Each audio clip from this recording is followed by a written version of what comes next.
نحمده ونصلي على رسوله الكريم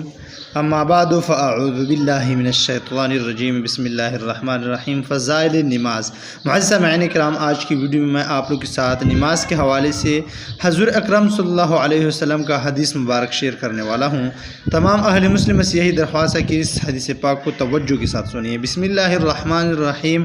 حضور اقدس صلی اللہ علیہ وسلم کا ارشاد ہے کہ جو شخص نمازوں کو اپنے وقت پر پڑھے، وضو بھی اچھی طرح کرے، خشوع و حضور سے بھی پڑھے، کڑا بھی پورے وقار سے ہو، پھر اسی طرح رکوع سجدہ بھی اچھی طرح سے اطمینان سے کرے، غرض ہر چیز کو اچھی طرح ادا کرے، تو وہ نماز نہایت روشن چمکدار بن کر جاتی ہے اور نمازی کو دعا دیتی ہے کہ اللہ تعالیٰ شانو تیری بھی ایسی ہی حفاظت کرے جیسی تو نے میری حفاظت کی۔ اور جو شخص نماز کو بری طرح پڑھے، وقت کو بھی مال دے، وضو بھی اچھی طرح نہ کرے، رکوع سجدہ بھی اچھی طرح نہ کرے، تو وہ نماز بری صورت سے سیاہ رنگ میں بد دعا دیتی ہے ہوئی جاتی ہے کہ اللہ تعالیٰ تجھے بھی ایسا ہی برباد کرے جیسا تو نے مجھے ضائع کیا۔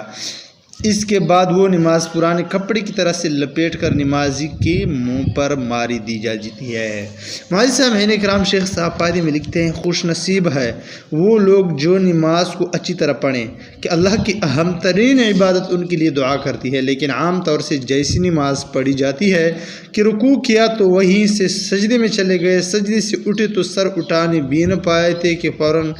کبھی کسی ٹونگ دوسرے دفعہ مار دی، ایسی نماز کا جو حشر ہے وہ اس حدیث شریف میں ذکر فرما ہی دیا۔ اور پھر جب وہ بربادی کی دعا کرے تو اپنی بربادی کا گلہ کیوں کیا جائے؟ یہی وجہ ہے کہ آج کل مسلمان گرتے جا رہے ہیں اور ہر طرف تباہی ہی تباہی کی صدائیں گونج رہی ہے۔ ایک دوسری حدیث میں